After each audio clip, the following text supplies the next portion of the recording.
श्रीमान एमएलए के आज के एपिसोड में हम आगर में हैं। यहाँ पे उपचुनाव जो है विधायक के डेथ के कारण हो रहा है, इसलिए मुद्दा विकास है। यहाँ पे नोट वर्सेस वोट, गद्दार वर्सेस वफादार, बिकाऊ वर्सेस टिकाऊ का बहुत ज़्यादा असर देखने को नहीं मिलेगा। ये एक परंपरागत भाजपा की सीट है, लेकिन इस बार जो टक्कर है वो कांटे की टक्कर है। मनोज ऊंटवाल जो भाजपा के प्रत्याशी हैं, उनके फादर हालांकि यहाँ से विधायक रहे, लेकिन उनकी जो पॉलिटिकल अगर हम हिस्ट्री की बात करें या एक्सपीरियंस की बात करें तो वो पहली बार चुनाव लड़े और उनके प्रतिद्वंदी जो है विपिन वानखेड़े, उनका हालांकि कांग्रेस से जो वो लड़ रहे हैं उनके पास जो है काफ़ी पॉलिटिकल, अगर हम कहें तो उन्होंने पॉलिटिकल काफ़ी काम किया हुआ है। तो इसलिए दोनों के बीच में जो है भाजपा और कांग्रेस दोनों के बीच में कांटे की टक्कर है और मुद्दा जो है वो विकास है। तो चलिए आज के इस एपिसोड में हम इन दोनों प्रत्याशियों से बात करेंगे, उनका जनसंपर्क देखेंगे, जनता का मूड जानेंगे कि जनता जो है इस बार जो है क्या सोच रही है, क्योंकि जैसा हमने कहा इस बार जो है ये कांटे की टक्कर है। विधायक मनोहर ऊंटवाल के निधन से खाली हुई आगर विधानसभा सीट को भारतीय जनता पार्टी का गढ़ माना जाता है। ये सीट अनुसूचित जाति के लिए आरक्षित है। 2014 में हुए उपचुनाव समेत बीते 8 चुनावों पर नजर डालें तो कांग्रेस केवल एक बार 1998 में जीत हासिल करने में कामयाब हो सकी है। 2018 में बीजेपी के मनोहर ऊंटवाल, 2014 के उपचुनाव में बीजेपी के गोपाल परमार, 2013 में बीजेपी के मनोहर ऊंटवाल, 2008 में बीजेपी के लालजी राम मालवीय, 2003 में बीजेपी की रेखा रत्नाकर, 1998 में कांग्रेस के रामलाल, 1993 में बीजेपी के गोपाल परमार, 1990 में बीजेपी के नारायण सिंह केसरी ने जीत हासिल की थी।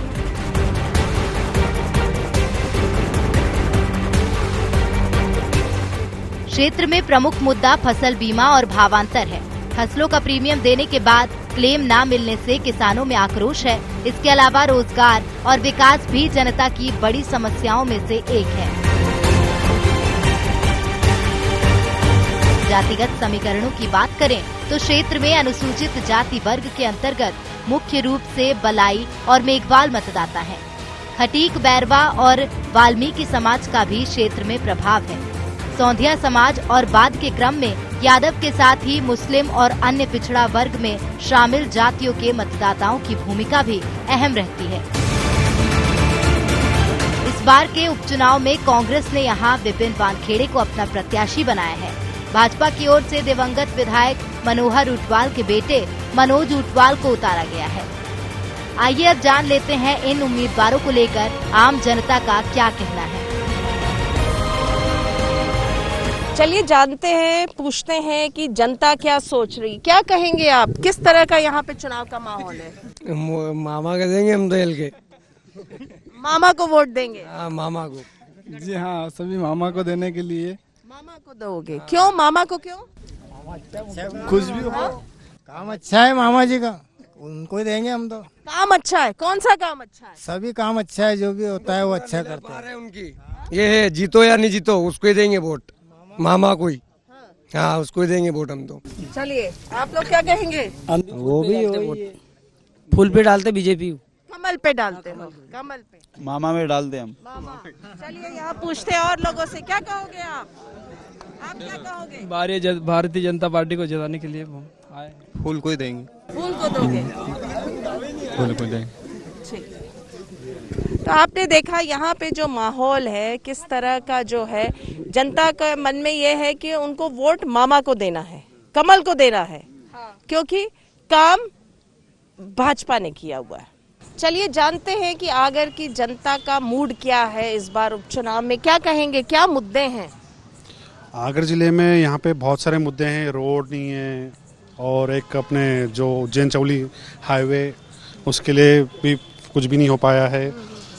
और यहाँ पे बहुत सारी प्रॉब्लम है। फूड प्रोसेसिंग नहीं है। एक अपने हाँ, यहाँ पे और कुछ काफी सारे मुद्दे हैं, विकास के मुद्दे हैं, क्या कहेंगे आप? यहाँ पे बहुत सारे मुद्दे हैं। रोड नहीं है और एक अपने जो उज्जैन चौली हाईवे, उसके लिए भी कुछ भी नहीं हो पाया है। और यहाँ पे बहुत सारी प्रॉब्लम है। फूड प्रोसेसिंग नहीं है। एक अपने यहाँ पे और कुछ नहीं एग्जैक्टली यहाँ पे सबसे बड़ा पॉइंट है, यहाँ ये जो एरिया है ये ऑरेंज का बहुत बड़ा गढ़ है। नागपुर के बाद अगर कोई प्रोडक्शन होता है तो वो यहाँ पे होता है, पर यहाँ पे ऑरेंज का एक भी प्रोसेसिंग यूनिट नहीं है। प्रोसेसिंग यूनिट नहीं है। मतलब विकास का विकास बेसिकली का मुद्दा है। सबसे बड़ा सुविधा नहीं है, ट्रांसपोर्टेशन सुविधा भी प्रॉपर नहीं है, ट्रांसपोर्टेशन सुविधा भी नहीं है, रोड भी बहुत ऐसे होना है, अगर उज्जैन तक की बहुत हालत खराब है रोडों की। रोड की भी हालत खराब है। आप क्या कहेंगे, क्या मुद्दे हैं?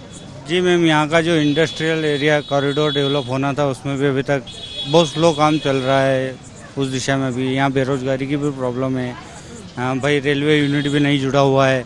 रेलवे की मांग काफ़ी वर्षों से चल रही है, लोगों को रोजगार की समस्या है। रोजगार की समस्या चलिए हमारे सामने।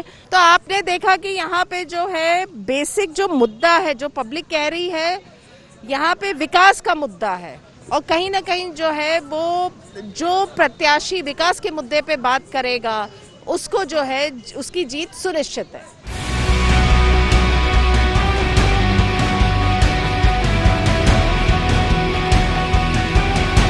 इस सीट से बीजेपी के प्रत्याशी मनोज ऊंटवाल पहली बार चुनाव लड़ रहे हैं। आगर विधानसभा सीट को भारतीय जनता पार्टी का गढ़ माना जाता है। भाजपा के प्रत्याशी मनोज ऊंटवाल जी मेरे साथ इस वक्त हैं। आइए हम इनसे बातचीत करेंगे।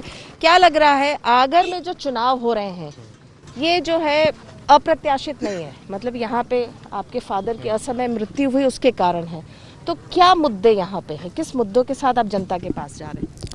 जन कल्याण सबसे बड़ा मुद्दा है। यहाँ पर पिछले 15 महीनों में जो कांग्रेस की सरकार रही है, उन सरकार की क्या खामियां रही हैं, किस तरह से उन्होंने अत्याचार और अनाचार किसानों के ऊपर बरसाया है, यह मुख्य मुद्दा रहेगा।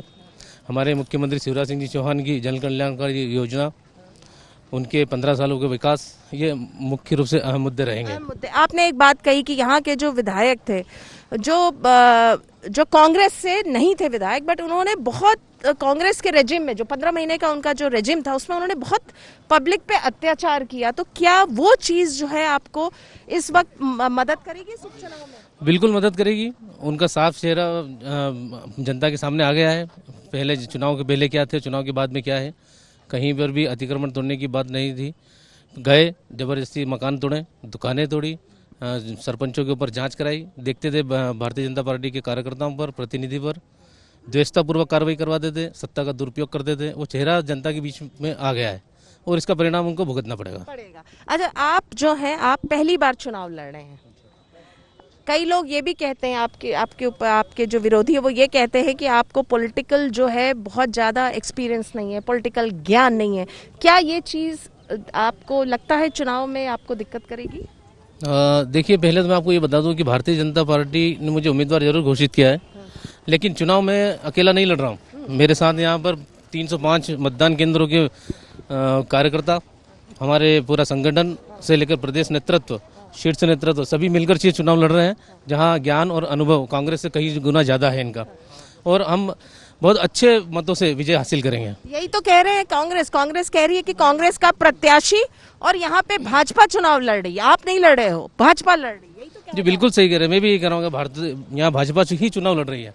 हमारा इसमें व्यक्ति महत्व नहीं रखता, हम संगठन के पीछे चलते हैं। अच्छा, अगर हम यहाँ पे बात करें तो शिवराज सिंह चौहान, वो आप उनकी पसंद थे जब ये टिकट यहाँ का उपचुनाव का घोषणा होनी थी, आप प्रत्याशी के रूप में उनकी पसंद थे। हालांकि संघ वगैरह चाह रहे थे कि कोई और प्रत्याशी बने, तो आप उनकी उम्मीदों पे खरा उतरेंगे? देखिए, पहले तो मैं बता देता हूँ कि यह भारतीय जनता पार्टी में जो प्रत्याशी घोषित किया जाता है वो सर्वमान्य और सर्वसहमति से किया जाता है।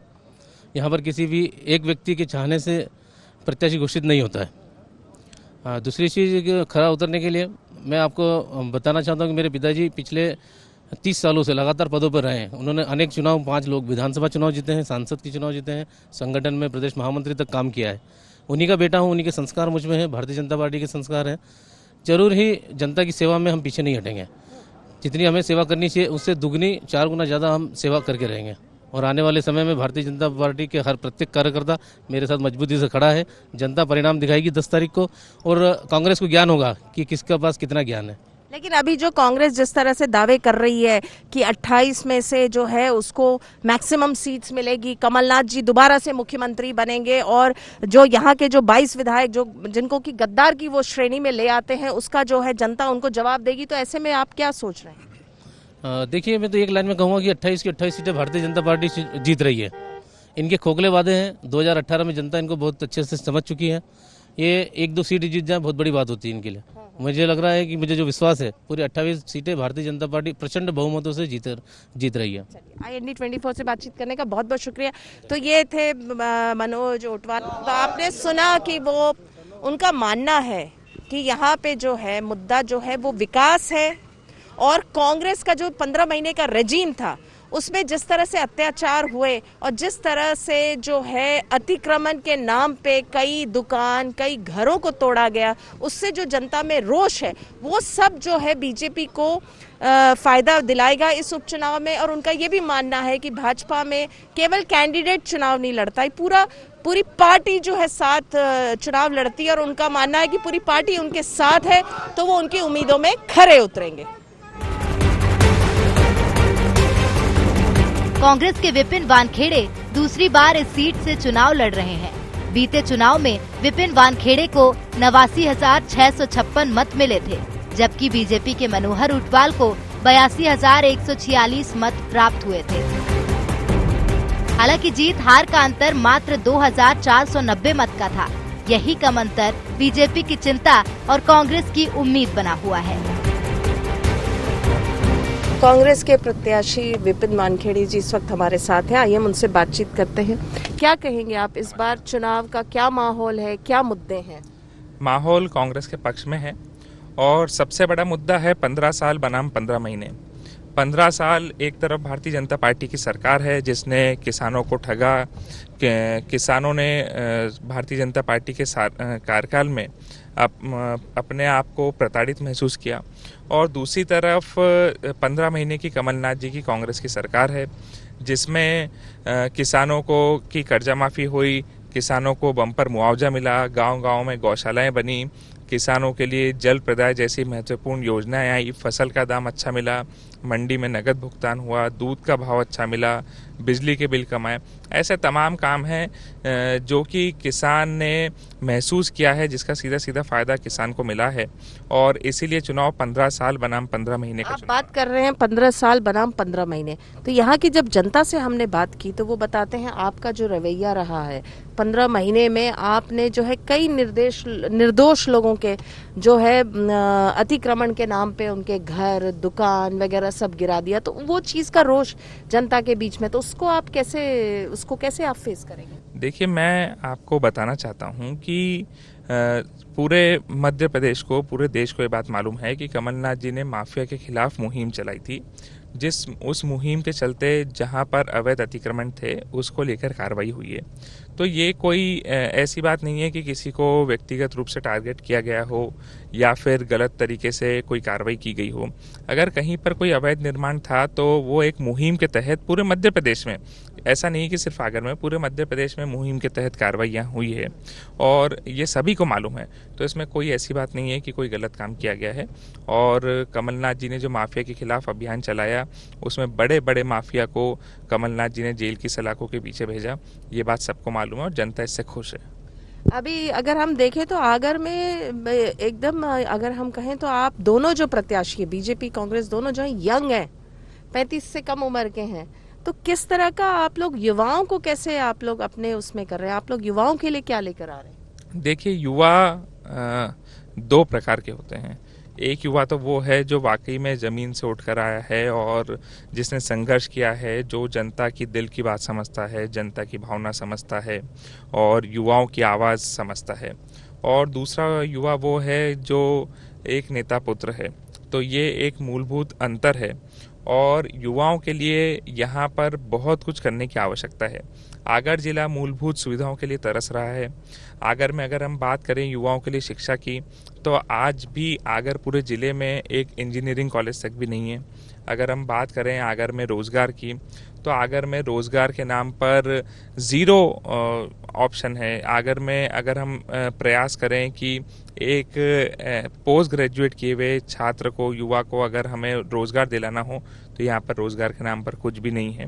तो मूलभूत सुविधाओं के लिए तरस रहा है। हम स्वास्थ्य व्यवस्थाओं की बात करें तो यहाँ पर अगर किसी व्यक्ति को कोई गंभीर बीमारी हो जाए तो शायद उसका इलाज यहाँ पर ठीक से ना हो पाए। यहाँ पर अगर हम बात करें बेसिक इंफ्रास्ट्रक्चर की तो आगर ज़िले में बड़ा आपको आश्चर्य लगेगा कि आगर ज़िले में आज दिन तक कोई एक ट्रैफिक सिग्नल भी नहीं है। आगर ज़िले में कहीं पर स्ट्रीट लाइट भी नहीं लगी थी। अगर स्ट्रीट लाइट भी लगी है तो अभी मूलभूत सुविधाएं नहीं है। लेकिन अगर हम देखें इसका, अगर बैकग्राउंड देखें आगर का, तो ये मूलतः जो है और बीजेपी की सीट रही है। तो कांग्रेस के लिए आप कैसे सोच रहे हैं इस चुनाव में, कैसे क्या रहेगा, कैसे आप मेहनत करेंगे, क्या पहुंचाएंगे जनता तक? देखिए, बीजेपी की सीट थी। पिछले चुनाव में जनता ने हमें बढ़ चढ़कर आशीर्वाद दिया। हम लोग लगभग 80,000 वोटों का ऐतिहासिक मत हमें प्राप्त हुआ। जनता ने आशीर्वाद दिया और सिर्फ 2490 वोट से हम लोग पिछले चुनाव में पिछड़ गए। और उसके पीछे भी कई सारे कारण थे, जो बेईमानी हुई थी या फिर जिस प्रकार से लोगों को गुमराह किया गया था। लेकिन अब इस चुनाव में जनता अपना मन बना चुकी है और पिछले चुनाव में भी जो जनता को जो ठगा गया है, जनता को जो गुमराह किया गया है, झूठे वादे किए गए हैं, उससे प्रताड़ित होकर जनता ने हमें अपना आशीर्वाद दिया था और जनता ने अपना मत देने का मन बदला था। और इस चुनाव में भी वही हुआ है। पिछले चुनाव के बाद से भी अभी तक यहाँ पर जो क्षेत्रीय विधायक रहे, क्षेत्रीय नेता रहे, उन्होंने जनता के लिए कुछ नहीं किया। जनता से कोई लेना देना नहीं रहा। और इस चुनाव में हमें पूरा विश्वास है, जनता हमारे साथ है, कमलनाथ जी के साथ है और ऐतिहासिक मतों के साथ हम आगर विधानसभा से चुनाव जीतेंगे। आपने बताया कि कम वोट मार्जिन का डिफरेंस रहा, तो इस बार उम्मीद कर रहे हैं कि कुछ जो है वोट मार्जिन, मतलब आपको जीत मिलेगी और अच्छी मार्जिन मिलेगी? जी, डेफिनेटली हमें जीत मिलेगी और बहुत अच्छे मार्जिन से जीत मिलेगी। मैं पूरे विश्वास के साथ इस बात को बोल सकता हूँ कि कम से कम 25,000 वोटों से हम लोग आगर विधानसभा से चुनाव जीतेंगे। चलिए, IND 24 से बातचीत करने का बहुत बहुत शुक्रिया। हमारी शुभकामनाएं आपके साथ हैं। तो ये थे विपिन वानखेड़े। आपने सुना कि जो अभी 2018 में जो उपचुनाव यहाँ पे हुए थे, ये मूलतः जो है बीजेपी की सीट है। लेकिन 2018 के जो चुनाव हुए थे उसमें जो है बहुत कम मार्जिन रहा था बीजेपी और कांग्रेस के बीच में। तो इस बार उनको लग रहा है कि चूंकि यहाँ पे जो मुद्दे हैं वो विकास है, मूलभूत सुविधाएं हैं, जिसको लेकर कि वो जनता के बीच में जा रहे हैं, और जो दोनों नेता हैं वो युवा हैं, तो कहीं ना कहीं युवाओं से भी कनेक्ट है। तो उनको लगता है कि जनता इस बार जो है वो कांग्रेस के पक्ष में वोट देगी।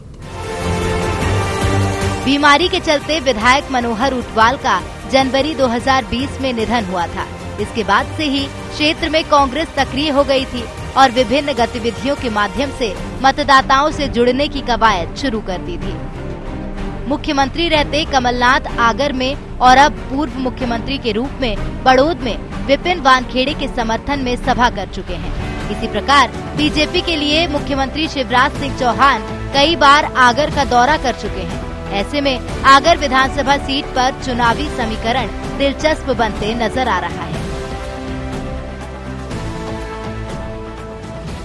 आगर विधानसभा के उपचुनाव में विकास जो है वो यहाँ पे मुद्दा है। दोनों प्रत्याशियों के बीच में कांटे की टक्कर है। भाजपा से मनोज, उनका पॉलिटिकल जो नॉन एक्सपीरियंस है, वो पहली बार चुनाव लड़ रहे हैं। क्या जनता पर उसका कोई असर पड़ेगा? या विपिन वानखेड़े, जिनके ऊपर जनता ने थोड़ा बहुत यहाँ पे जो बताती है कि जिस तरह से उन्होंने अतिक्रमण हटाने के चक्कर में कई जो है निर्दोष लोगों के साथ भी जो, अगर हम कहें कहीं ना कहीं थोड़ी सी बेइंसाफी हुई है, क्या जनता उसका जवाब उनको देगी? तो विकास के मुद्दे पे ये उपचुनाव आगर में है और कांटे की टक्कर है। तो आने वाले जो 3 नवंबर को जनता किसको जिताएगी, किसको हराएगी, और 10 नवंबर को यहाँ से कौन जीत के निकलता है वो देखना होगा। कैमरामैन नागेंद्र के साथ IND 24 के लिए आगर से मुक्ता पाठक।